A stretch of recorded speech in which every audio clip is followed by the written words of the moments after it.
अगम निगम के भेद ये खोले, अगम निगम के भेद ये खोले, उनका डमरू डम डम बोले, अगम निगम के भेद ये खोले, अगम निगम के भेद ये खोले, अगम निगम के भेद ये खोले।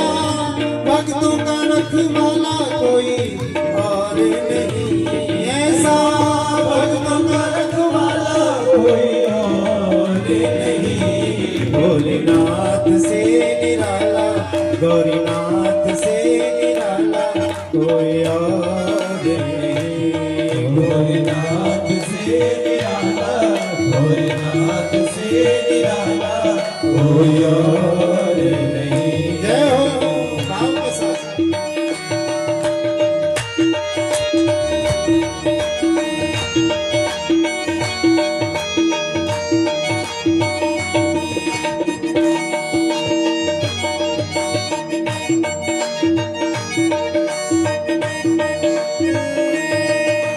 काया जब जब करवट बदले, काया जब जब करवट बदले, काया जब जब करवट बदले, पाप चमकते अगले पिछले, पाप चमकते अगले पिछले, काया जब जब करवट बदले, पाप चमकते अगले पिछले, पाप चमकते अगले पिछले पाप चमकते अगले पिछले। ऐसा ज्योति जगाने वाला और नहीं ऐसा, ज्योति जगाने वाला और नहीं। भोलेनाथ से निराला, गौरीनाथ से निराला कोई और नहीं। भोलेनाथ से निराला, भोलेनाथ से निराला कोई और नहीं।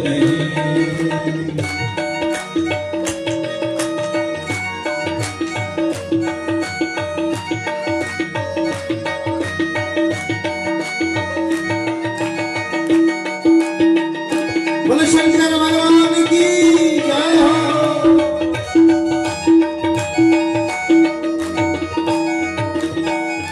तुमने जग का कष्ट मिटाया,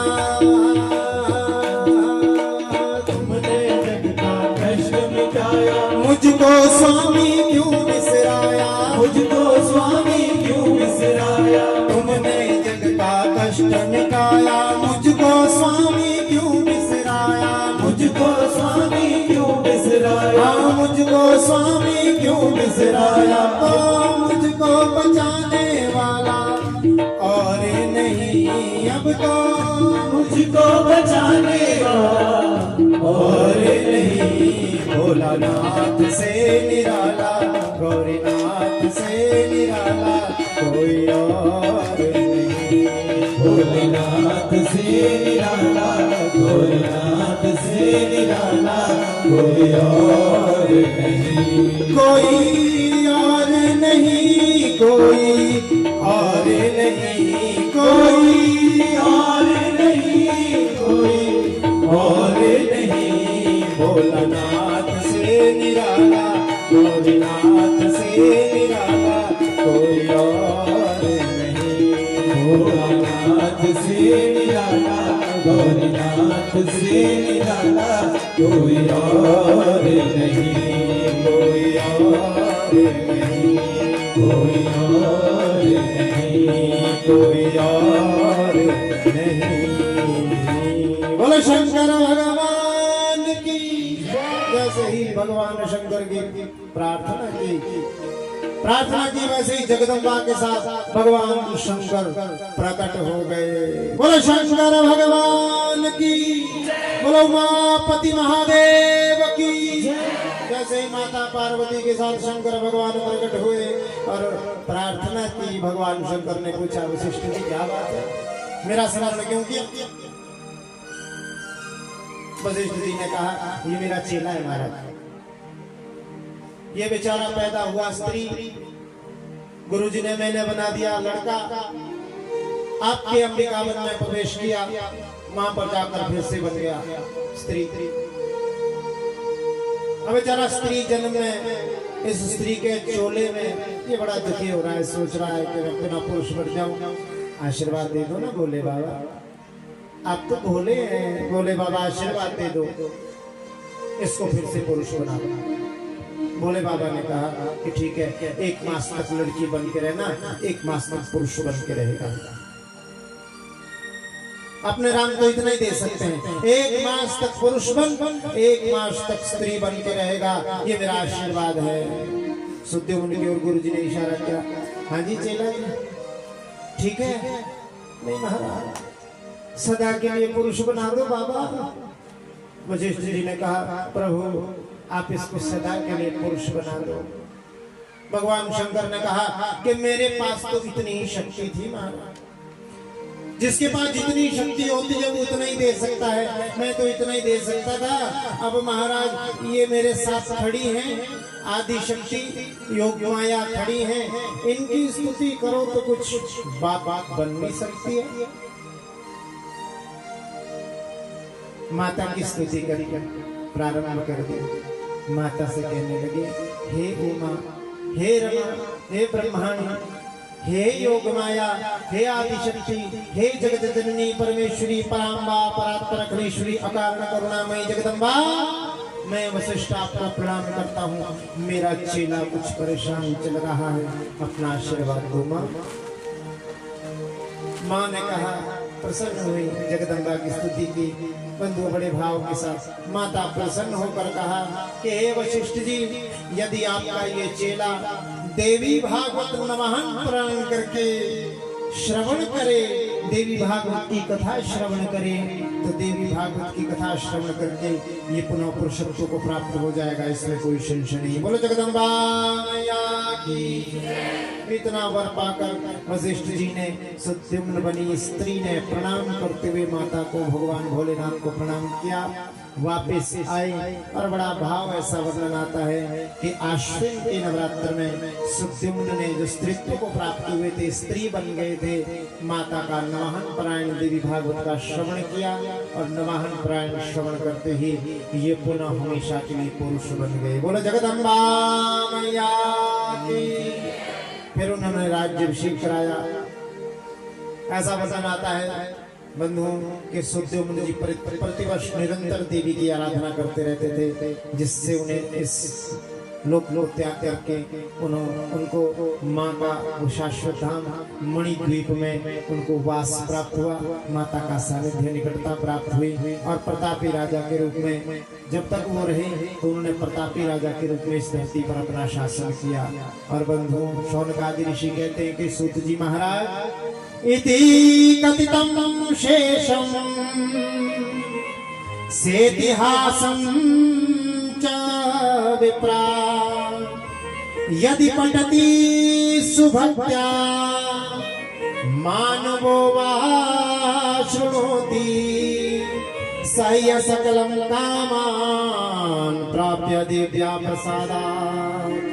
बंधुओं, शौनकादि ऋषि कहते हैं, प्रार्थना करके जो प्रश्न कर रहे थे, सूत जी महाराज कहते हैं, शौनकादि ऋषियों, ये मैंने इतिहास कहा देवी का, परम भागवती माँ का इतिहास आपको व्यक्त किया।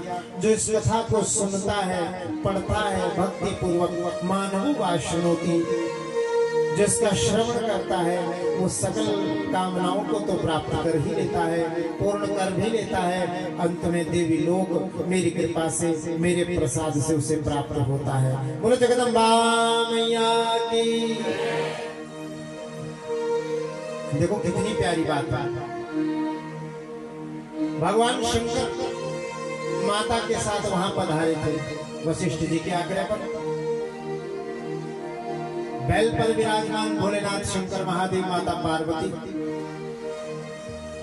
भोलेनाथ आज यहाँ बैल पर सवार थे। बैल की कितनी टांगे होती हैं? 5, 4 पैर।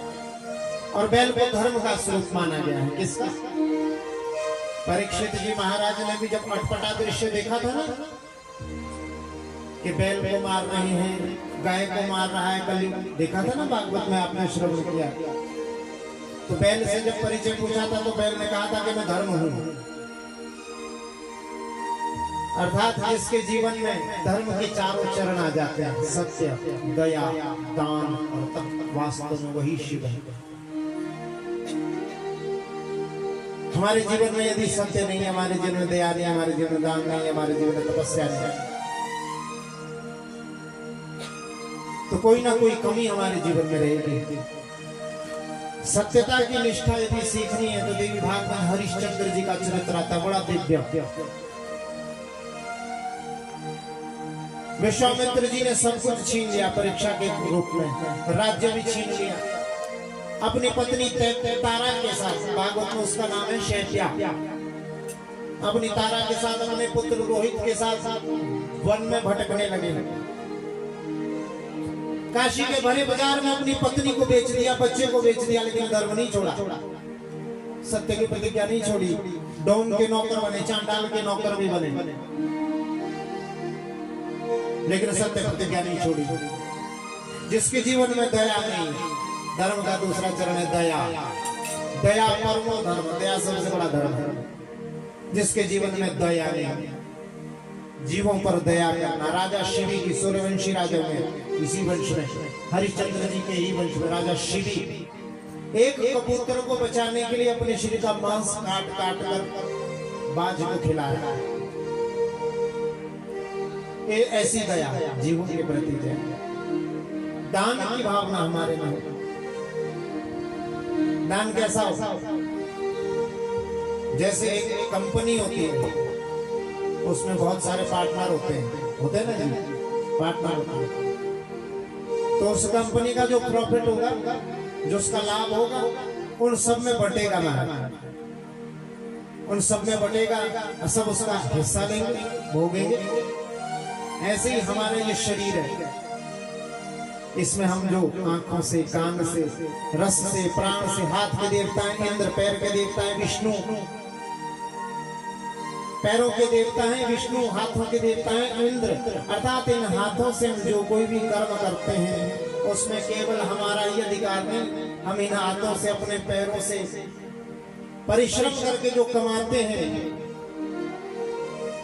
उनमें केवल हमारा ही हिस्सा नहीं होता, उसमें देवताओं का भी भाग होता है, उसमें देवताओं का भी हिस्सा होता है।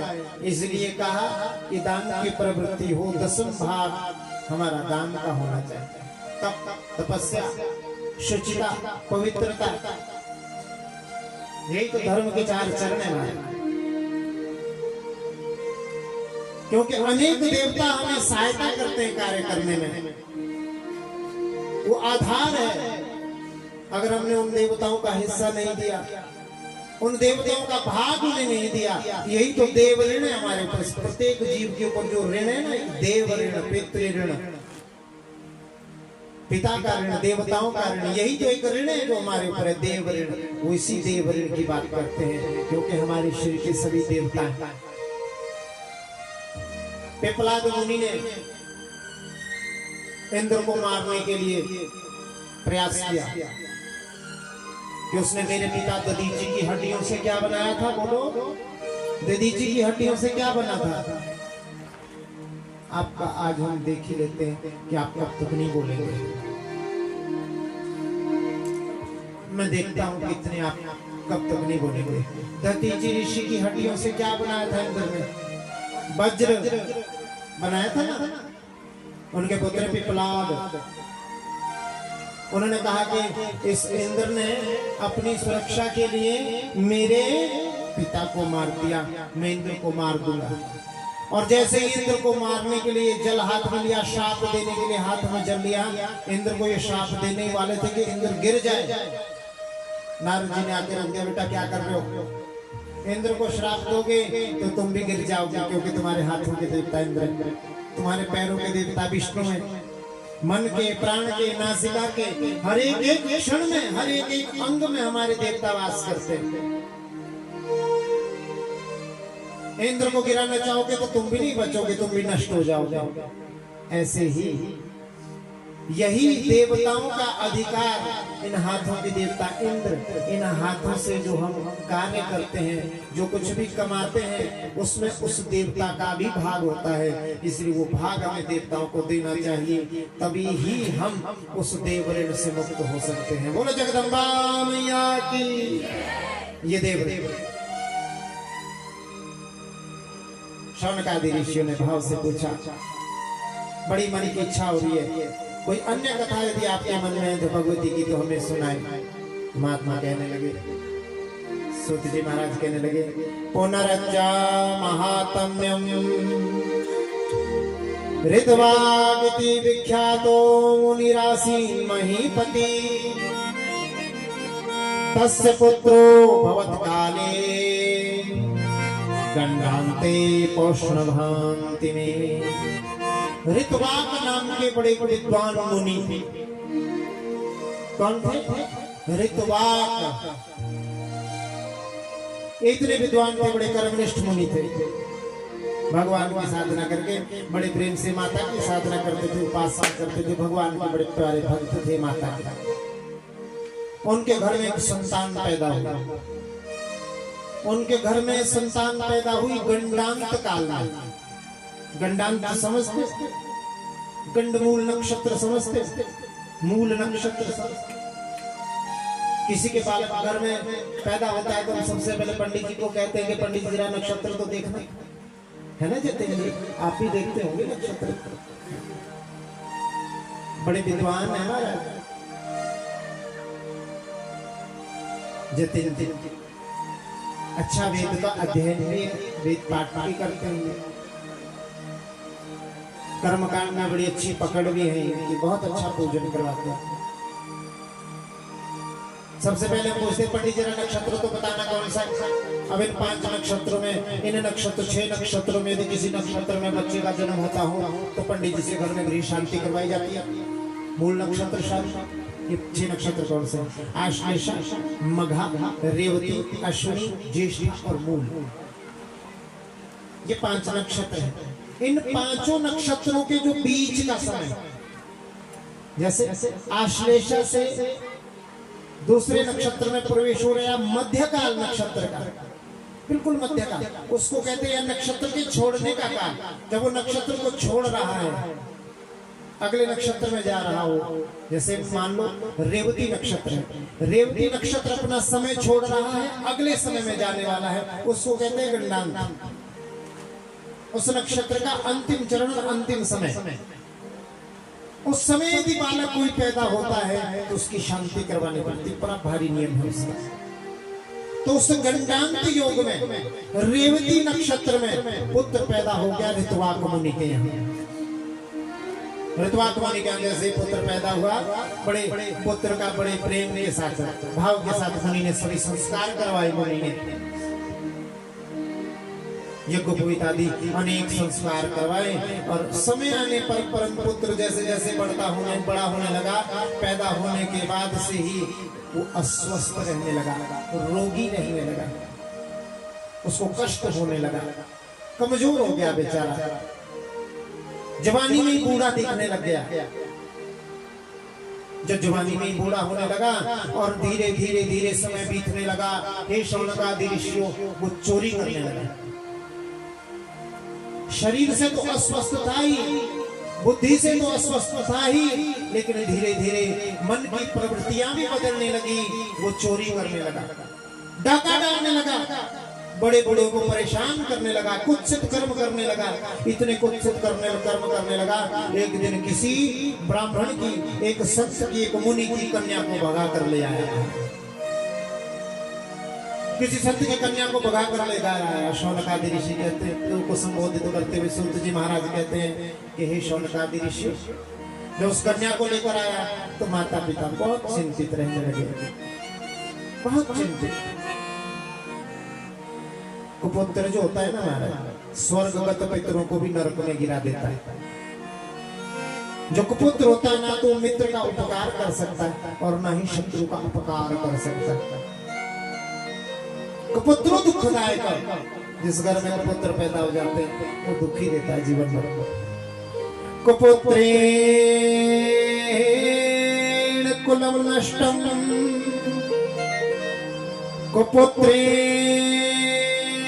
हतम यशा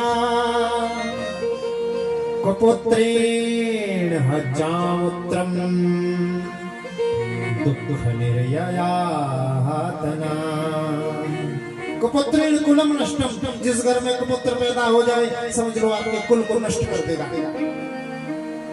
कुपुत्रेण हतम यशः, आपके पूर्व पुरुषों ने कोई यश कमाया है, आपके पूर्व पुरुषों ने कोई महान तप किया है, आपके पूर्व पुरुषों ने कोई बड़ी इज्जत कमा रखी है। अगर कुपुत्र एक घर में पैदा हो गया, उस इज्जत को, उस यश को मिट्टी में मिला देगा।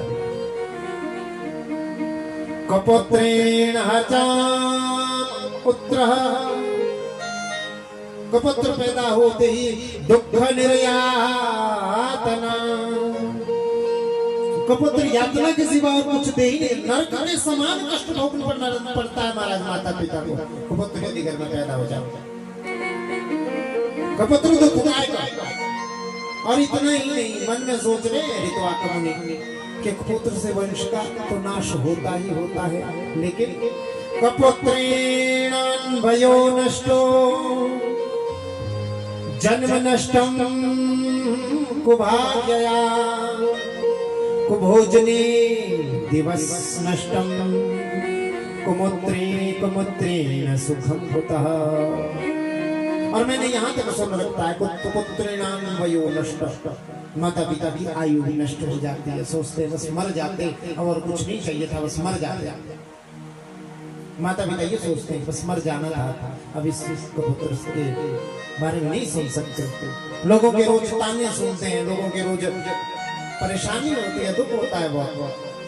कपोत्रे जन्म नष्टम कुभार्यया, कुभार्या मिल जाए, ज्यादा बड़बोली पत्नी मिल जाए, पति को डांटती हो, मारती हो, पीटती हो, उल्टा सीधा कहती हो, पति की बात नहीं सुनती हो, तो उससे जन्म नष्ट हो जाता है। पति सोचता है हाँ मैंने क्यों विवाह किया था, इसलिए विवाह किया था, इसी दिन के लिए विवाह किया था। होता है ना ऐसा। ज्यादा बड़बोली पत्नी मिल जाए, जवाब देने वाली पत्नी मिल जाए, उल्टा सीधा भाषण करने वाली पत्नी मिल जाए, तो क्या क्या सोचते हैं, मेरे मित्र थे बड़े प्यारे, बड़ी इच्छा से विवाह हुआ उनका, बहुत सीधे साधे आदमी थे, बहुत शुभ। उनका जब विवाह हुआ थोड़े अपंग थे, चला नहीं जाता था उनसे, विवाह भी हो गया, और जैसे ही विवाह हुआ 4-5 साल तक तो ठीक था, 5-6वें साल 7वें साल उनको ताना देने लगी, काम तो करते नहीं, पैर से रगड़ा, बेचारे कुछ नहीं कहते। हालांकि अभी भी उनका विवाह ठीक ठाक चल रहा है, लेकिन बेचारे पत्नी के तानों से और पत्नी के दुख से थोड़ा दिमाग हिल गया, परेशान हो गए। आजकल बेचारे पागल खाने में,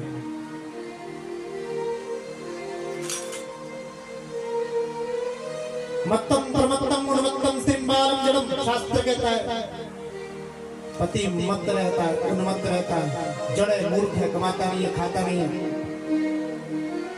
लेकिन जो पत्नी अपने पति का अपमान करती है, ये लोग तो बिगड़ता ही है, पर लोग भी बिगड़ जाता है महाराज। बोलो जगदम्बा मैया की, ये लोग तो बिगड़ता ही बिगड़ता है। समाज के कुपुरुषों की कुदृष्टि उसके ऊपर पड़ती है। मैं नहीं कह रहा, यहाँ लिखा है इसमें, अपनी तरफ से मेरा कोई संभाषण यहाँ से नहीं होता, हम वही कहते हैं जो शास्त्र हमें आज्ञा देता है, और मुझे यहाँ से कहने का भी अधिकार भी वही है जो शास्त्र ने आज्ञा दे रखी है। जिस दिन मैं इस शास्त्र से बाहर कहूँ, आपका अधिकार है मुझे उठाकर बाहर फेंक दो, यह आपका अधिकार है श्रोता का। यहाँ लिखा है कुमुत्रेणान्वयो नष्टो जन्म नष्टम कुभार्यया, कुभार्या का जन्म नष्ट हो जाता है।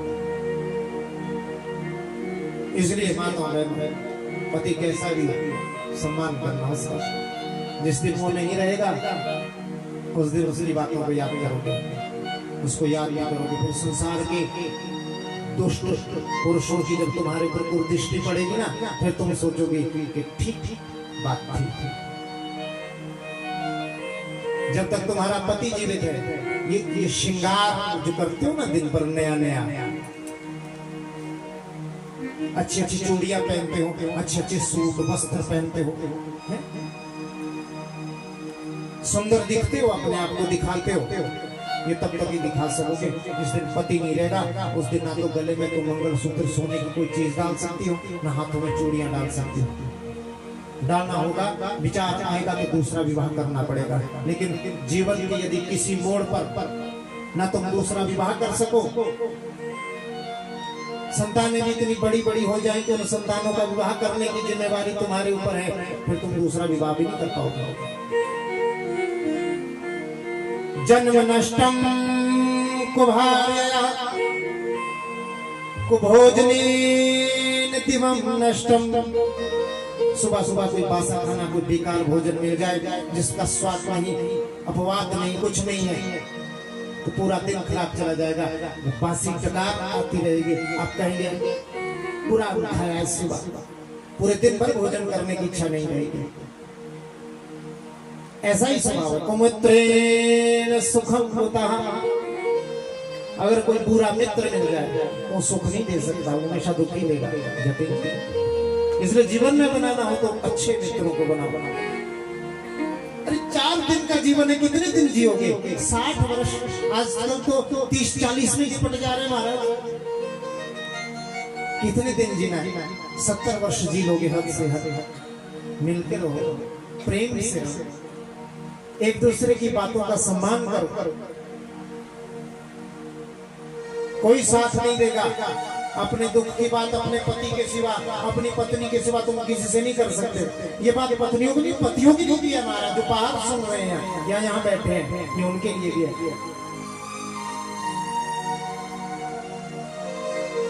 मैं किसी का उदाहरण नहीं देता, ना मैं अपना उदाहरण दे रहा हूँ। 4 दिन जीना है, 50 वर्ष जियोगे, 60 वर्ष जियोगे, कितने वर्ष जियोगे? क्योंकि जब आदमी होता है ना तो उसकी बुराइयां दिखती हैं। ठीक बोल रहा हूँ चाचू जी? जब आदमी होता है तो उसकी बुराइयां दिखती हैं, लेकिन जब दुष्ट व्यक्ति भी यदि मर जाए ना तो उसकी अच्छाइयां नजर आती हैं। फिर बोलते कि नहीं यार ऐसा था, ऐसा तो था यार, ऐसा ही बोलते ना। इसलिए याद रखना, जीवन में बहुत ज्यादा लंबी उम्र नहीं है, ज्यादा जीना नहीं है हमने। बस ये भावना रखो, मिल कर रहे हैं हम, प्रेम से रहें, भगवान का भजन करो, भगवान से प्रार्थना करो, घर में सुख हो, शांति। यदि पत्नी ऊंची आवाज में बात कर दे तो पति कहे ओम शांति, बस। पति कभी ऊंची आवाज में बात कर दे, पत्नी कहे ओम शांति।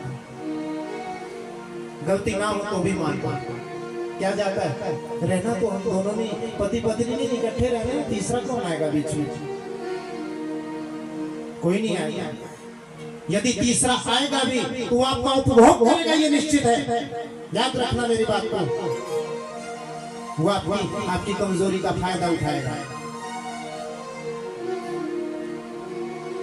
इसलिए अपनी कमजोरी को बाहर नहीं, अंदर ही निपटाओ। लड़ाई करनी है तो द्वार के बाहर लड़ाई न जाए, 2 से तीसरे में वो युद्ध न जाए, वो तुम्हारे अपने में ही एक दूसरे के साथ निपटाओ ना। क्या करोगे लड़के झगड़ कर? कपुत्रे कुमित्रेण सुखम कुता। कुमित्र से सुख की आशा भी चली जाती है, कुमित्र से आप कोई सुख की आशा नहीं रख सकते। ऐसा विचार आज ऋतवाक मुनि करने लगे और गर्ग मुनि के पास पहुंचे। ये जो गर्ग मुनि है ना, ज्योतिष शास्त्र के बहुत बड़े आचार्य, गर्ग जी से बातचीत होने लगी। उन्होंने कहा मेरे घर में बेटा पैदा हुआ, मेरा दोष है क्या? मेरा दोष है, मेरे कारण मेरे घर में कुपुत्र पैदा हुआ। क्या मेरी पत्नी का दोष है? कोई पत्नी का दोष है, उसके कारण वो कुपुत्र पैदा हुआ? क्या कारण है बताओ ना गुरुदेव। गर्ग ऋषि ज्योतिषाचार्य के प्रकांड विद्वान महाराज गर्गाचार्य कहने लगे, हे ऋतवाक मुनि, मुने नैव पराधस्ते न मातुर न कुलस्य च रेवत्यन्तं तु गण्डान्तं पुत्रदोषिण्य कारणम्। हे मुनि, नैव अपराधः अस्ति, आपका आपकी पत्नी का कोई अपराध नहीं है, आपका इसमें कोई अपराध नहीं। न मातुर न कुलस्य च